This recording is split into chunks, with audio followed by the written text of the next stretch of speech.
जय हिंद दोस्तों, कैसे हो आप सभी। उम्मीद करता हूं दोस्तों आप सभी बहुत ही बढ़िया होंगे। दोस्तों अगर ड्रीम 11 में ग्रैंड लीग जीतना चाहते हो तो इन 4 टिप्स के अलावा किसी और टिप्स को फॉलो मत कीजिएगा, ठीक है। याद रखिएगा, अगर आप ये गलती करते हो, दूसरी टिप्स को फॉलो करते हो तो बहुत कम चांस है आपका तुक्का लग जाए और आप ग्रैंड लीग में फर्स्ट आ जाओ। पर अगर आप इन 4 को फॉलो करोगे तो आप आ सकते हो, ठीक है। याद रखिएगा।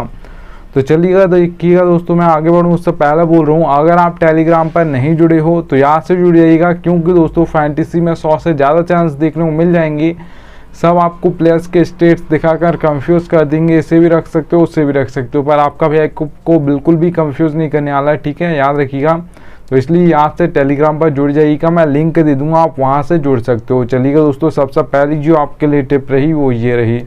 तो यहाँ पर दोस्तों आपको प्लेयर्स का फॉर्म देखना है। कोई बड़ा प्लेयर भी है दोस्तों और उसका फॉर्म अच्छा चल रहा है तो बहुत ज़्यादा चांस होगा वो नेक्स्ट मैच में भी परफॉर्म कर देगा, ठीक है। और कोई बड़ा प्लेयर ही है पर उसका फॉर्म नहीं चल रहा है तो बहुत ज़्यादा चांस होगा वो नेक्स्ट मैच में परफॉर्म नहीं करेगा, ठीक है। एग्जाम्पल के लिए दोस्तों आप ले सकते हो विराट कोहली का IPL 2022 बहुत ही बेकार गया था, आप ये मान सकते हो, ठीक है। और IPL 2023 में उन्होंने बहुत ही अच्छा किया था, ठीक है। तो ये याद रखिएगा, जब प्लेयर का फॉर्म चलता है तो लगातार वो रन्स मारते हैं और जिसका फॉर्म नहीं चल रहा होता है वो लगातार फ्लॉप हो जाता है, ठीक है। याद रखिएगा। और हाँ, कोई छोटा प्लेयर भी है पर उसका फॉर्म चल रहा है तो लगातार वो ज़्यादा से ज़्यादा मैचेस में आपको परफॉर्म करके दे देगा, याद रखिएगा, ठीक है। तो यहाँ पर देख लीजिएगा दोस्तों, आपको जिसे भी आप रख रहे हो अपनी टीम में, वो बैट्समैन हो सकता है, ऑलराउंडर हो सकता है, बॉलर हो सकता है, उसके लास्ट 5 मैच देख लीजिएगा, आपको पता चल जाएगा बंदा फॉर्म में है या नहीं है, ठीक है। याद रखिएगा। सबसे पहली टिप थी आपके लिए प्लेयर फॉर्म, आप इसे रिसेंट फॉर्म भी बोल सकते हो, ठीक है। याद रखिएगा। चलिएगा दोस्तों, सेकंड टिप की ओर बढ़ूँ उससे पहले बोल रहा हूँ दोस्तों, अगर फैंटेसी की सबसे बेस्ट एप्लीकेशन जानना चाहते हो तो याद रखिएगा दोस्तों, विजन 11 सबसे बेस्ट एप्लीकेशन है। यहाँ पर दोस्तों अगर आप खेलोगे तो फ़ायदा क्या होगा, देखिएगा दोस्तों, दूसरी एप्लीकेशन पर आपको 5,750 रुपये में एंट्री फीस मिलेगी, ठीक है। प्राइस पूल 10,000 है। और विजन 11 पर उसी कॉन्टेस्ट के लिए आपको 5,199 रुपये देने हैं, प्राइस पूल 10,000 है, ठीक है। तो सीधे सीधे यहाँ पर आपके 550 रुपये बच जाते हैं इस एप्लीकेशन पर आप खेलोगी तो, ठीक है। यह आपकी सेविंग्स हो जाती है, इसे आप मान सकते हो ये आपका एक तरीके का प्रॉफिट ही हो गया खेलने से पहले, ठीक है। याद रखिएगा। तो जिसने भी इस एप्लीकेशन को डाउनलोड नहीं किया है डाउनलोड कर लीजिएगा, मैं लिंक दे दूंगा। चलिएगा दोस्तों, ठीक है। अब आगे बढ़ते हैं। तो सेकंड टिप आप देख पा रहे हो दोस्तों, पिच रिपोर्ट। पिच रिपोर्ट दोस्तों बहुत इंपॉर्टेंट होती है आपके T20I और ODI मैचेस में, क्योंकि यहाँ पर आपने देखा होगा T20I और ODI मैच में जो भी कैप्टन यहाँ पर टॉस जीतता है वो ज़्यादातर बॉल फर्स्ट करता है, फील्डिंग फर्स्ट करता है, ठीक है। याद रखिएगा। बैट फर्स्ट तो कभी कभार होता है कि 10 मैच में से एक आध मैच में कभी कोई कर ले गलती से, तो ठीक है। याद रखिएगा। और टेस्ट मैच में दोस्तों आप सभी ने देखा होगा वहाँ पे 50-50 होता है, बॉल फर्स्ट भी कर लेते हैं कभी और कभी बैट फर्स्ट भी कर लेते हैं, ठीक है। याद रखिएगा।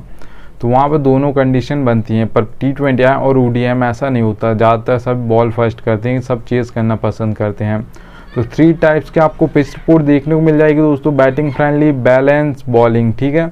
अब बैटिंग फ्रेंडली पिच से समझ आ रहा है कि बैट्समैन ज़्यादा परफॉर्म करने वाले हैं, मतलब स्कोर हाई बनने वाला है, आपके बॉलर की धुलाई होगी, रन्स बहुत ज़्यादा खाएंगे, ठीक है, और विकेट कम गिरेंगे। तो याद रखिएगा दोस्तों, जो भी बैटिंग फ्रेंडली पिच होगी वहाँ पे ज़्यादातर जो आपको स्कोर देखने को मिलेगा 170 से प्लस देखने को मिलेगा, 180 हो सकता है, 190 बना सकती है टीम, ठीक है, और 200 बना सकती है, उससे भी ऊपर जा सकती है, ठीक है। याद रखिएगा। बैटिंग फ्रेंडली पिचेस पर यही आपको स्कोर देखने को मिलता है, 180 से ऊपर ही ज़्यादातर देखने को मिलता है, ठीक है। याद रखिएगा। अगर दोस्तों हम बात करते हैं बैलेंस पिच की तो याद रखिएगा दोस्तों, यहाँ पर ज़्यादातर जो परफॉर्म करते हैं आपके ऑलराउंडर्स परफॉर्म करते हैं, क्योंकि 1, 2, 3 इन नंबर्स पर सभी टीम्स की ओर से ज़्यादातर आपने देखा होगा, IPL हो या इंटरनेशनल टीम्स हो, वहाँ से ज़्यादातर सभी टीम से आप मान सकते हो 1, 2, 3 इन नंबर पर बैट्समैन आते हैं, 4, 5, 6 इन नंबर पर, मतलब टॉप ऑर्डर फ्लॉप हुआ तो ऑलराउंडर्स परफॉर्म करते हैं, क्योंकि 4, 5, 6 नंबर पर सभी टीम से आपके ऑलराउंडर्स आते हैं, इंटरनेशनल हो या IPL हो, ठीक है। याद रखिएगा। तो जो बैलेंस पिच पर दोस्तों ज़्यादातर आपको स्कोर देखने को मिलेगा वो आपको ज़्यादातर देखने को मिलेगा 150 से लेकर 170 के बीच में, ज़्यादातर आपको 160, 165 देखने को मिल जाएगा, ठीक है, बैलेंस पिच पे। याद रखिएगा दोस्तों। चलिएगा दोस्तों, अगली टिप की ओर यहाँ पर आप देख पा रहे हो, बॉलिंग पिच की हम बात कर लेते हैं आप, ठीक है। तो यहाँ पर देखिएगा दो टाइप्स के तो हमारे बॉलर्स होते हैं दोस्तों, एक पेसर्स होते हैं जिन्हें हम फास्ट बॉलर्स बोलते हैं, ठीक है, और एक स्पिनर्स होते हैं। ज़्यादातर जो विकेट लेते हैं आपके फास्ट बॉलर्स लेते हैं, क्योंकि वो पावर प्ले में बॉलिंग करते हैं और डेथ ओवर्स में करते हैं। आपके एक राशिद खान को छोड़ दो तो और कोई भी मतलब बहुत कम स्पिनर्स हैं जो कभी कभार एक आध ओवर डाल देते हैं, पर राशिद खान थोड़ा डेथ में डाल देते हैं, ठीक है, ज़्यादातर। तो एक उनको छोड़ दो तो बहुत कम ही स्पिनर्स हैं जो कभी कभार उनको एक आधा ओवर मिल जाए, ठीक है। तो याद रखिएगा सबसे ज़्यादा जो हैट्रिक्स भी ली जाती हैं वो ज़्यादातर फास्ट बॉलर्स लेते हैं और वो भी डेथ में ही मिलती हैं, ठीक है, याद रखिएगा। तो ज़्यादातर जो दोस्तों विकेट लेते हैं आपके फास्ट बॉलर्स ले रहे हैं तो डेथ में लेंगे और पावर प्ले में लेंगे। और ज़्यादातर दोस्तों जो भी बॉलिंग पिच होगी वहाँ पर ज़्यादातर जो आपको स्कोर देखने को मिलेगा, याद रखिएगा, वो आपको 130 से लेकर 150 के बीच में देखने को मिलेगा, ठीक है, याद रखिएगा। और ज़्यादातर जो आपने देखा होगा 140 से 145 देखने को मिलता है ज़्यादातर बॉलिंग पिचेस पर जो स्कोर, ठीक है, याद रखिएगा। चलिएगा दोस्तों थर्ड नंबर की टिप की ओर बढ़ता हूँ। तो यहाँ पर आप दोस्तों देख पा रहोगे बैटिंग ऑर्डर। बैटिंग ऑर्डर तो दोस्तों मान लीजिएगा कोई आपको फैंटेसी में बता भी देगा, पर कोई ये नहीं बताएगा कौन पावर प्ले में बॉलिंग करेगा, कौन मिडिल ओवर्स में करेगा, कौन डेथ ओवर्स में करेगा। आपका है आपको बैटिंग ऑर्डर के साथ साथ ये भी बताता है, ठीक है। तो याद रखिएगा दोस्तों कोई भी वैसा बैटिंग ऑर्डर बहुत ही कम लोग बताते हैं, ये याद रखना, ठीक है।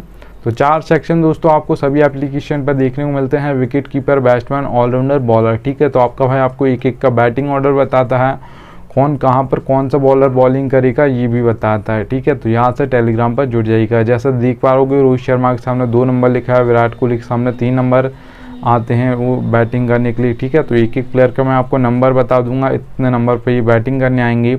और उसके बाद दोस्तों आपको ये भी बताऊंगा कौन कहाँ पर बॉलिंग करेगा। तो आप देखिएगा हार्दिक पांड्या के सामने आप देख पा रहोगे O/M लिखा है, ओपनिंग में 1 ओवर डालेंगे, मिडिल में 1 ओवर डालेंगे, ज़्यादातर 6th ऑप्शन होते हैं 2 ही ओवर डालते हैं, बहुत कम होता है कि हार्दिक पांड्या 4 ओवर डाल दें, ठीक है। T20 की मैं बात कर रहा हूँ, ठीक है। तो एक एक प्लेयर का आपको मैं सभी का बताऊँगा कौन कहाँ पर बॉलिंग करने वाला है। फिर देखिएगा दोस्तों अगर हम बात करते हैं भुवनेश्वर कुमार की, ये बॉलिंग सेक्शन में होते हैं, बैट्समैन में रख लिया क्योंकि आपका टाइम बर्बाद ना हो। तो यहाँ पर देखिएगा दोस्तों O/D लिखा है, ओपनिंग में 2 ओवर डालेंगे, डेथ में 2 ओवर डालेंगे। आपने देखा होगा जब इंडिया से खेलते थे जब भी ऐसे ही करते थे, पावर प्ले में 2 ओवर डालते थे, डेथ में 2 ओवर डालते थे, ठीक है। अब SRH से भी यही करते हैं, पावर प्ले में 2 ओवर डालते हैं और डेथ ओवर में भी 2 डालते हैं, ठीक है, ज़्यादातर। और कभी कभार होता है कि एक आध मिडिल ओवर में लेकर आना, पर जब कोई बल्लेबाज सेट हो जाए तब, ठीक है, याद रखिएगा।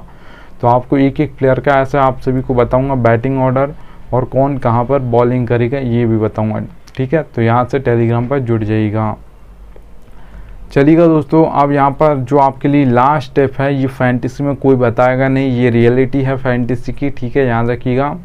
तो यहाँ पर देखिएगा दोस्तों 4th जो आपके लिए पॉइंट दिख रहा है, नीड लक, ठीक है, ज़रूरत पड़ेगी आपको लक की। देखिएगा हेड टू हेड कॉन्टेस्ट खेलते हो, स्मॉल लीग खेलते हो या मेगा ग्रैंड लीग या ग्रैंड लीग खेलते हो, तो याद रखिएगा दोस्तों यहाँ पर आपको हेड टू हेड जो कॉन्टेस्ट होते हैं वहाँ पर आपका 10% लक चलता है, क्योंकि वहाँ पर 2 ही मेंबर्स होते हैं, और 90% आपका नॉलेज चलता है। अगर आपको नॉलेज है फैंटेसी का और अगर आप एक अच्छी टीम बनाते हो, सोच समझ कर बनाते हो, तो यहाँ पर दोस्तों हेड टू हेड में तो आप जीत जाओगे, बस 10% आपका लक साथ दो और 90% आपने सोच समझ कर अच्छे से टीम बनाई हो रिसर्च में करके, ठीक है। तो आप हेड टू हेड में बॉन कर जाओगे। फिर देखिएगा दोस्तों स्मॉल लीग में आप देखिएगा 3 से 4 मेंबर्स होते हैं ज़्यादातर। तो यहाँ पर देखिएगा दोस्तों जो आपको ज़्यादातर देखने को मिलेगा स्मॉल लीग में, वहाँ पर आपको देखने को मिलेगा दोस्तों 20% आपका लक चलेगा। मेंबर्स बढ़ गए हैं तो आपका लक परसेंटेज भी बढ़ जाएगा, 10 से 20 हो जाएगा, क्योंकि 3 से 4 मेंबर्स होंगे। और यहाँ पर 80% आपकी नॉलेज चलेगी, ठीक है, यहाँ देखिएगा स्मॉल लीग कॉन्टेस्ट में, ठीक है। यहाँ पर 3 से 4 मेंबर्स होते हैं, और भी होते हैं पर ज़्यादातर 3 से 4 होते हैं। फिर देखिएगा दोस्तों मेगा ग्रैंड लीग और ग्रैंड लीग में आप देख लीजिएगा 50-50 होता है। आप अपना 50% दोगे, ठीक है, 50% दोगे तभी अपना 50% आपका लक देगा, तभी वो टीम फर्स्ट आएगी, ऐसे नहीं आएगी, ठीक है, याद रखिएगा। नहीं तो आप 100 टीम बना लो, 500 टीम बना लो तो भी नहीं आएगी, ठीक है, याद रखना, क्योंकि बहुत ज़्यादा कंपटीशन होता है, 1 करोड़ के अबव होता है ड्रीम 11 पर, और दूसरे एप्लीकेशन पे भी 10 लाख 5 लाख तो होता है, ठीक है। तो वहाँ पर आपकी 10-12 टीम कोई काम नहीं करेंगे, आपको सोच समझ कर अपना बेस्ट देना है, उसका जब लक अपना देगा तभी आपकी वो टीम फर्स्ट आएगी, इतना याद रखना है। ये फैंटेसी में कोई बताता नहीं है, आपका भाई बता रहा है, ठीक है, याद रखिएगा, ये रियलिटी है फैंटेसी की। चलिए